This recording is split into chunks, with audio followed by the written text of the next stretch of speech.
ஒரு ஹோம் லோனை எவ்வளவு சீக்கிரமா முடிக்க முடியுங்கிற ஒரு ட்ரிக்கை ஃபைண்ட் அவுட் பண்ணி வச்சிருக்கேன் நான். நம்ம 50 லட்ச ரூபா லோன் வாங்கினோம், 20 வருஷம் டென்யூர் போடும்போதே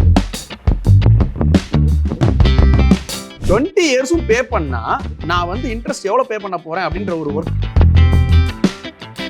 பெரிய வளர்ச்சி. அதாவது பேங்க் ஹோம் லோன் கொடுக்குற பேங்க்ஸோட மிகப்பெரிய வளர்ச்சிக்கு காரணமே இதுதான். ஏன் அப்படின்னா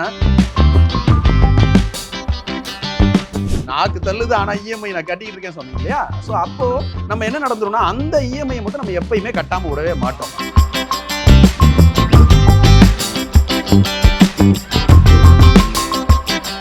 ஹாய் ராம், எப்படி இருக்க? ரொம்ப நாளா காணவே இல்லை, எங்க போயிருந்த? சுரேஷ், நான் ஃபேமிலியோட ஒரு வெக்கேஷன் போயிருந்தேன். சுரேஷ், வெக்கேஷனா? எஸ் ராம், என்னால ஒண்ணுமே சமாளிக்க முடியல. நம்ம 2 பேரும் ஒரே சமயம் தான் வீடெல்லாம் வாங்கணும். எனக்கு இந்த இஎம்ஐ அது இதுன்னு சமாளிக்கவே முடியாம இருக்கு. நீ என்ன ஜாலியா போயிட்டு வந்திருக்க? ஏய், அஃப்கோர்ஸ், ஆமா, எனக்கு கூட ஞாபகம் இருக்கு. நம்ம 2 பேருமே ஒரே டைம்ல தான் ஹோம் லோன் எடுத்தோம் இல்லையா? ஹோம் லோன் எடுத்துட்டு நம்ம 20 இயர்ஸ் டென்யூர் போட்டோம். ஞாபகம் இருக்கு எனக்கு. 20 வருஷம் அப்பா பல்ல கடிச்சு இவ்வளவு நாள் ஓட்டிட்டு இன்னும் பண்ணணும்ன்ற போது எனக்கு ரொம்ப மனசு கஷ்டமா இருக்கு. எஸ் எஸ் எஸ் நான் இதுலதான் என்ன பண்ணேன்னா ஒரு சின்ன ட்ரிக் அதுல இருக்கு சுரேஷ். ஒரு ஹோம் லோனை எவ்வளவு சீக்கிரமா முடிக்க முடியுங்கிற ஒரு ட்ரிக்கை ஃபைண்ட் அவுட் பண்ணி வச்சிருக்கேன் நான். அந்த இதை வந்து நான் இம்ப்ளிமெண்ட் பண்ணதுல ஆச்சரியப்படுவேன். நம்ம டென்யூர் போட்டது 20 வருஷம் இல்லையா? நான் 10 வருஷத்துலேயே ஹோம் லோன் முடிச்சிட்டேன். ராம், எனக்கு கண்டிப்பா இதை சொல்லிதான் ஆகணும். நானும் உன்ன மாதிரி வந்து ஃப்ரீயா சந்தோஷமா இருக்கணும்னு ஆசைப்படுறேன். வெக்கேஷனுக்கும் போய் ஆகணும். ப்ளீஸ் எனக்கு சொல்லு. Yes, of course. நான் என்ன பண்றேன் இங்க பாரு. இப்போ உனக்கு வந்து ஒரு சிம்பிளா ஒரு எக்ஸல் ஷீட்ல ஒரு ஹோம் லோன் கால்குலேட்டர் உனக்கு கொடுக்குறேன். இதுல வந்து நான் என்னோட ஒர்க்கிங்ஸே தான் போட்டிருக்கேன். நம்ம 2 பேருமே ஒன்னா தான் வாங்கணும். எனக்கு ஐ ரிமெம்பர் வெரி வெல்.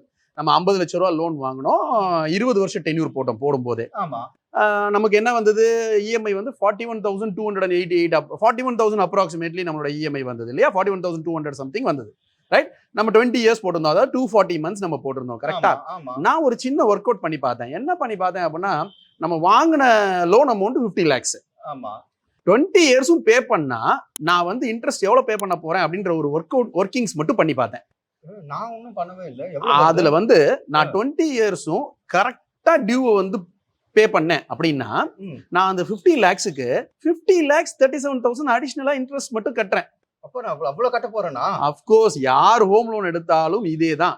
நீங்க வந்து என்ன ஹோம் லோன் எடுக்கிறீங்களோ அந்த டென்யூர் 20 வருஷமா இருந்ததுன்னா நீங்க வாங்கின பிரின்சிபலை விட இன்ட்ரெஸ்ட் வந்து அதிகமா கட்டுவீங்க. இதுதான் வந்து ஹோம் லோனோட கால்குலேஷனே. இதுதான் வந்து பெரிய வளர்ச்சி. அதாவது பேங்க்ஸ், ஹோம் லோன் கொடுக்குற பேங்க்ஸோட மிகப்பெரிய வளர்ச்சிக்கு காரணமே இதுதான். ஏன் அப்படின்னா சென்டிமெண்டா நம்ம என்ன நினைப்போம்? அது நம்மளோட சொந்த வீடு இல்லையா? வீடு ஒரு பெரிய இது இல்லையா? அப்போ அது ஒரு மிகப்பெரிய பலம். நம்ம என்னைக்குமே அந்த கடனை மட்டும் கட்டாம விடவே மாட்டோம், என்ன சிரமப்பட்டாலும். இப்ப நீ சொன்ன இல்லையா, நாக்கு தள்ளுது ஆனா இஎம்ஐ நான் கட்டிட்டு இருக்கேன் சொன்னீங்க இல்லையா? சோ அப்போ நம்ம என்ன நடந்துரும்னா அந்த இஎம்ஐ மட்டும் நம்ம எப்பயுமே கட்டாம விடவே மாட்டோம், ரைட்? இதுல என்ன நடக்குது அப்படின்னா, நம்ம 50 லட்சம் கடன் வாங்கினதுக்கு 50 லட்சம் வந்து நம்ம அப்ராக்சிமேட்டா இன்ட்ரெஸ்ட் மட்டும் பே பண்றோம். சரி, நான் இந்த ஒர்க்கிங்ஸை எடுத்து என்ன பண்ணேன் அப்படின்னா, ரொம்ப சிம்பிளா இதை எப்படி குறைக்கலாம் அப்படின்னு ஒர்க் அவுட் பண்ணி பார்த்தேன். நான் வேற ஒரு மெத்தடாலஜி யூஸ்வலாவே வச்சிருந்தேன். நான் வந்து வேற ஒரு லோனுக்கு இந்த மெத்தடாலஜி நான் அப்ளை பண்ணியிருக்கேன் ஆல்ரெடி. என்ன பண்ணுவேன் அப்படின்னா, ஒரு டென்யூர் 10 வருஷமா இருக்குதுன்னு வச்சுக்கோங்க. ஒரு லோனு ஒரு வருஷத்துல நமக்கு 12 இஎம்ஐ அவங்க கால்குலேட் பண்ணிடுறாங்க, கரெக்டா? நான் என்ன பண்ணுவேன், 13 இஎம்ஐயா கட்டுவேன். எப்படி? சிம்பிள். என்ன பண்ணுவேன், 12 மாசமும் இஎம்ஐ கட்டிட்டே இருப்பேன். என்னோட பேங்க்ல இருந்து ஆட்டோ டெபிட் போயிட்டே இருக்கும். அந்த 12வது மாசம் முடிவுல 12வது மாசம் இஎம்ஐ எடுக்கிறாங்க இல்லையா?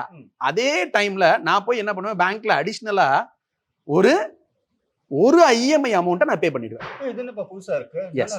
இதனால என்ன குறைஞ்சது அப்படின்னா, இதனால என்ன நான் ஒர்க்கிங்ஸ் பண்ணதுல பார்த்தது கண்டுபிடிச்சது என்ன அப்படின்னா, ஒரு 20 வருஷம் டென்யூர்ல நம்ம ஒரு லோன் எடுத்திருக்கோம்.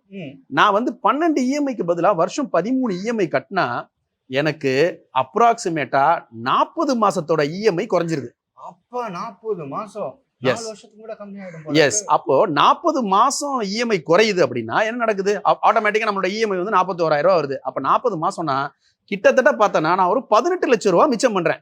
18 லட்சம். அப்ப கண்டிப்பா உண்மை நானும் வெக்கேஷன் போறேன். அப்பதான் இதுல இன்னொரு வேடிக்கை என்னன்னா, நான் இன்னொரு விஷயத்தை இம்ப்ளிமெண்ட் பண்ணி பார்த்தேன். நான் ஜெனரலா எல்லார்ட்டையுமே கேட்கிற கொஸ்டின் தான் ஒன் டைம் கேட்கிறேன். ஒரு ஆவரேஜா உனக்கு இயர்லி எவ்வளவு இன்கிரிமெண்ட் வருது?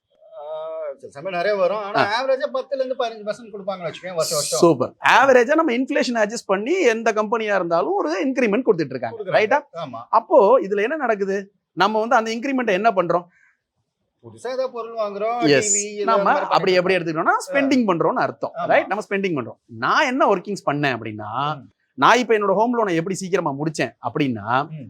சிம்பிளா எனக்கு எப்பெல்லாம் எனக்கு இன்க்ரிமெண்ட் வருதோ ம். எவ்ரி இயர் எனக்கு இன்க்ரிமெண்ட் வருதா ம்.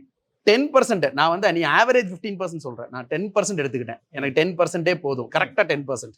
நான் என்ன பண்ணேன், லோனை வந்து எவ்ரி 1 இயர் முடிஞ்ச உடனே 10% இன்க்ரீஸ்டு இஎம்ஐ மாத்தி விட்டேன். பண்ண முடியுமா? எஸ், கண்டிப்பா ஆப்ஷன் இருக்கு. நீ பேங்க்ல போயிட்டு இது மாதிரி எனக்கு வந்து இந்த மந்த்ல இருந்து எனக்கு இஎம்ஐ வந்து மாத்தி கொடுங்கன்னு சொன்னீங்கன்னா தே வில் டூ இட். ரைட்டா? இப்ப என்ன நடந்தது, இதனால என்ன நடந்ததுன்னா, நான் உனக்கு என்னோட எக்ஸல் ஒர்க்கிங்ஸ் நான் கொடுக்குறேன். அந்த எக்ஸல் ஒர்க்கிங்ஸ்ல you can clearly see that just 10%. 10% எவ்வளோ? நம்ம 41,000 நம்ம இஎம்ஐ. ஆமா. அப்போ 10% இன்க்ரீஸ் ஆனிச்சுன்னா எவ்வளோ? 4,100 ரூபாய். எஸ். அப்போ 41ல இருந்து என்னோட இஎம்ஐ வந்து 13வது மாசத்துல இருந்து நான் என்ன பண்ணேன், 45,000 ரூபாய் இஎம்ஐ கட்ட ஆரம்பிச்சேன். ரைட்டா? 25வது மாசத்துல இருந்து 50,000 ரூபாய் இஎம்ஐ கட்ட ஆரம்பிச்சேன். இப்படி கட்டினதுனால ரொம்ப ஆச்சரியப்படுவ, என்னோட 240 மாசம், அதாவது 20 வருஷ டென்யூர் வந்து 116வது மாசமே என்னோட லோன் கம்ப்ளீட்டா முடிஞ்சிருச்சு. 116வது மாசம். Hardly below 10 years. எஸ். இது வந்து மிகப்பெரிய ஆச்சரியம். என்ன இது, ஏன் இப்படி மாறுது? இது ஏன் வந்து நம்ம இஎம்ஐ தானே போட்டிருக்கோம், நம்ம 20 வருஷத்துக்கு தானே கட்டுறோம், இது ஏன் மாறுது அப்படின்னா, ஜென்ரலா ஹோம் லோன் இஎம்ஐஸ் எப்படி கால்குலேட் பண்றாங்க அப்படின்னா, ஃபர்ஸ்ட் மந்த்ல நம்ம பே பண்ற இஎம்ஐல மோர் தென் 90% இன்ட்ரெஸ்ட்டுக்கு தான் போகும். 10% தான் கேபிட்டலுக்கு வரும். அப்படியே ஸ்டெப் அப் ஆகி இன்ட்ரெஸ்ட் குறைஞ்சிக்கிட்டே வந்து கேபிட்டல் இன்க்ரீஸ் ஆகிட்டே வரும். அப்போ நம்ம இனிஷியலா கட்டுற அமௌண்ட் எல்லாமே ஃபுல்லா இன்ட்ரெஸ்ட்டுக்கு தான் போகும். ஸோ அப்போ நம்ம வந்து அந்த இன்ட்ரெஸ்ட் பேர்டனை குறைக்கிறதுக்கு இந்த மாதிரி ரொம்ப சிம்பிளான ஸ்டெப். நான் எப்படியும் உனக்கு 10% 15% இன்க்ரிமெண்ட் கிடைக்குது, அந்த 10% உன்னோட சேலரியில கிடைக்குது. ஆனா நான் சொல்றது, நம்ம லோன் அமௌண்ட்ல 10% இன்க்ரீஸ் பண்ணாலே நம்ம டென்யூர்ல பாதியோட கீழே குறைச்சிடலாம். ரொம்ப சிம்பிளான step. You can enjoy your life. கண்டிப்பா ராம், நான் போய் இது பண்ணோம், எனக்கு நீ இதை ஹெல்ப் பண்ற, நான் கண்டிப்பா இதை பண்றேன், சீக்கிரமா பண்றேன். உன்ன மாதிரியே நானும் வெக்கேஷன் போயிடுவேன். நெக்ஸ்ட் டைம் நீ என்ன பார்க்கும்போது வெக்கேஷன்ல இருந்து தான் நான் வந்திருப்பேன். ஷூர் சுரேஷ். இந்த வீடியோ பார்க்குற எல்லாருக்கும் நான் சொல்ல விரும்புறது என்ன அப்படின்னா, ஹோம் லோன் வந்து எல்லாருமே ஆசைப்பட்டு போய் எடுத்துடுறோம். ஆனா ஹோம் லோனோட ஃபுல் டெப்த் தெரியாம அதுல வந்து கண்டினியூ பண்ணிட்டே இருக்கும், அந்த கடன் முடிக்க முடியாம ரொம்ப தவிக்கிறோம். இதை வந்து ரொம்ப ஈஸியா முடிக்கிறதுக்கான ஒரு வழிமுறையை தான் நான் இங்க சொல்லியிருக்கேன். ஃபாலோ பண்ணி பாருங்க. சந்தோஷமா இருந்தா கமெண்ட் பண்ணுங்க. தேங்க்ஸ் ஃபார் வாட்சிங் this video. Thank you. Thanks Ram.